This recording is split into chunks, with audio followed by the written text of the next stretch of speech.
자, 원산지의 의미입니다. 원산지는 그 제품이 만들어진 나라를 의미합니다. 자, 그래서 당해 물품의 전부를 생산한 국이 원산지가 될 건지 혹은 2개 이상인 경우에는 어떻게 해야 되는지를 나열을 하고 있습니다. 자, 전부는 당연히 그 나라가 원산지가 될 것이고요. 2개국 이상인 경우에는 그 본질의 특성이나 가공 과정, 그다음 실질적인 병영 기준에 따라서 나뉘어지게 됩니다. 자, 원산지의 수입 물품에 대해서 원산지 표시 방법이 나오는데요. 다음 중 표시 방법이 아닌 것은 긴 것은 시험에 출제됩니다. 자, 한글, 한문, 그 다음 영문으로 표시되는 경우 원산지 인정하고요. 활자체 표시로 판독하기 좋게 나와야 될 것입니다. 식별하기 쉬운 위치에 해야 될 것이고요. 지워지거나 떨어지지 아니할 것. 자, 그리고 네. 자, 산업통상자원부 장관이 정하고 고시한 방법에 따라서 원산지를 꼭 표시하여야 되고요. 또 이 경우에 산자부가 생략 가능하다고 하면 생략도 할 수가 있습니다. 자, 수입 물품의 원산지 판정 기준입니다. 인증 기준 크게 다음과 같은 방법에 의해서 원산지 판정이 가능합니다. 자, 충분 가공 원칙, 직접 운송 원칙, 영내 가공 원칙에 의해 가지고 나뉘어지고요. 직접 운송 원칙이라는 것은 무엇이냐? 경유지가 없어야 된다는 거죠. 수입되는 그 수입 과정에 가공 공정 기타 등등의 이유로 경유하지 않으면 직접 바로 운송을 한다면 그 나라를 원산지로 보겠다는 거죠. 자, 그래서 직접 운송을 하는 원칙을 의미합니다. 자, 여기서 제3국의 단순한 경유에는 직접 운송이 된 것으로 간주합니다. 여기 특이사항입니다. 특이사항. 자, 다음입니다. 완전 생산 기준, wholly obtained criteria, 그죠? criteria, 그죠? 자, 당해 물품의 전부를 생산한 국가가 원산지이다라고 하는 것. 그 다음에 실질 변형 기준입니다. 보통 1, 2번에 의해 가지고 많이 원산지가 정해지고요. 아닌 경우에는 다음에 부가적인 판정 기준도 있습니다. 자, 실질적인 변형 기준입니다. 실질적인 변형 기준은 3번 변경 기준이 가장 많이 사용이 됩니다. 수입되는 모든 화물은 우리는 어떻게 판정을 합니까? 그죠? 물품에 대한 이름으로 판정하는 것이 아니라 번호로 합니다. 번호로. 그래서 HS 코드라는 국제적으로 가장 공용화되어 통용되고 있는 코드를 사용해서 우리는 HS를 나누고요. 우리나라는 HSK라는 것을 사용하고 있습니다. 자, 이것 중에 3번 변경 기준이라는 것은 앞에서부터 하나, 둘, 셋, 넷, 다섯, 6번째 단위까지의 변경이 있으면 실질적인 변형이 일어난 것으로 판정하는 겁니다. 하지만 여기에서 변형도 단순 조립에 의한 변형은 제외됩니다. 자, 넘어가겠습니다. 자, 세 번은 우리나라의 HSK는 몇 가지로 이루어져 있다고 했습니까? 몇 번까지? 10번까지 이루어져 있다고 했죠. 그래서 10 단위를 사용한다. 자, 6단위까지는 1, 2, 3, 4, 5, 6 여기죠. 6단위까지는 세계적으로 공용화되어 있는 단위이기 때문에 국제 통일 물품 분류 제도에 의해 가지고 다 같이 사용을 하고 있고요. 7번째부터 10번째까지는 정하기 나름입니다. 자, 시험에 자주 출제되는 부분이니까 잘 보시고요. U, 2단위를 U, 4단위를 호, 그러니까 1, 2, 3, 4, 4단위까지의 변화가 있다 하면 호에 대한 변화가 있다는 거죠. 그 다음에 6단위까지는 소호로 칭하고 있습니다. 자, 그렇게 보시면 되고요. 자, 부가가치 기준입니다. 부가가치 기준. 부가가치라는 것은 이 공정에서 일어나는 부가가치가 어느 게 가장 높으냐를 산정해야 됩니다. 그래서 특정 제품의 전체 가치 중에서 최종 공정에 수행하는 나라에서 일정 수준의 부가가치를 창출한 경우에 그 나라를 원산지로 보는 겁니다. 이 부가가치 기준은 금액을 알아야 되는 가격을 알아야 됩니다. 두 개의 가격. 그게 바로 CIF, 그다음에 FOB 가격입니다. 이 가격은 한 해당되는 물건에 있어서 일어나는 가격이고요.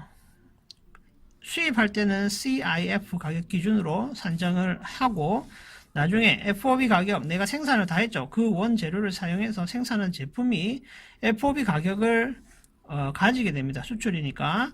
그래서 CIF 가격 나누기 FOB 가격 곱하기 100을 한 그 산정 기준이 45%이면 일반 기계의 45% 정도가 되면 그 부가가치 기준 생산한 생산국으로 보는 거고요. 자, 아니고 수용 기계에서 수송용 기계의 경우에는 60%를 초과하는 경우에만 그 기준으로 인정을 하고 있습니다. 자, 부가가치 기준의 계산 방법이 나옵니다. 이것도 시험에 잘 나오죠. 체크 발표하시기 바랍니다.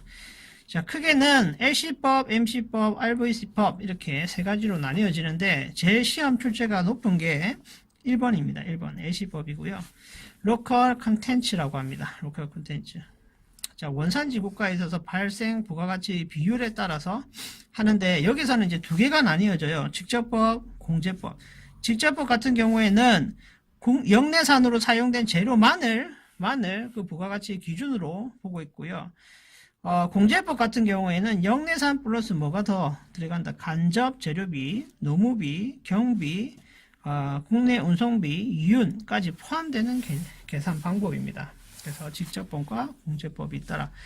자, MC법이 있습니다. MC법은 임포트 컨텐츠입니다. 임포트 컨텐츠.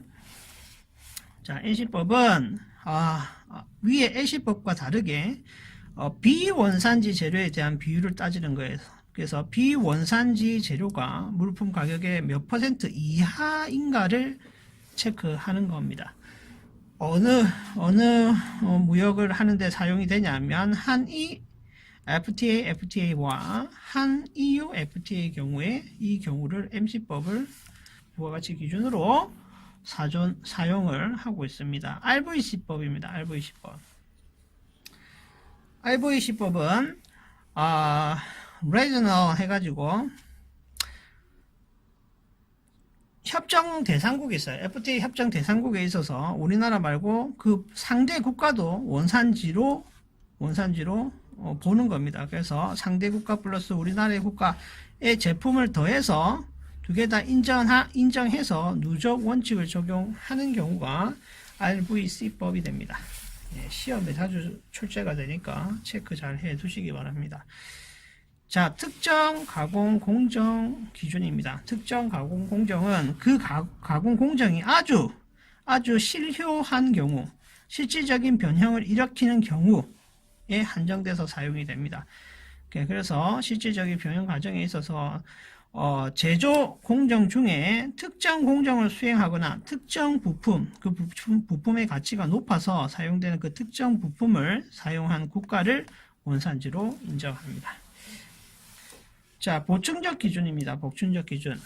자, 이게 앞에서 다음과 같은 기준에 의해 가지고 원산지 기준을 못했다. 그런 경우에는 미소 기준, 흡수 기준, 누적 기준, 간접 재료 인정, 대체 가능 물품에 대한 부분에 있어서 원산지로 사용을 하고 있습니다. 체크를 잘 해두셔야 되는 게 영화는 제작자가 속하고 있는 국가가 원산지가 됩니다. 그죠? 그래서 제작자가 영화 필름 제작에는 아주 중요한 역할을 한다라고 보시면 되고요. 자, 다음으로 넘어가겠습니다. 수입 물품의 원산지 표시 대상에서 예외가 되는 경우가 있어요. 예외가 되고 이때는 원산지 표시를 안 하거나 작게 하거나 하실 수가 있습니다. 이유는 뭘까? 그 제품을 손상하거나 굳이 붙일 필요가 없는 상태, 혹은 걔 포장하고 있는 포장지에만 그 원산지를 적으면 되는 상태이기 때문에 그런 경우가 되겠죠. 자, 해당 물품의 원산지로 표시된 불가능한 경우, 그죠? 불가능한 경우. 그 다음에 원산지가 제품에 크게 훼손을 하는 경우. 자, 원산지 표시가 제품 훼손을 당구공, 콘택트 렌즈, 포장에 직접 에러 같은 경우에는 여기에 포함이 된다.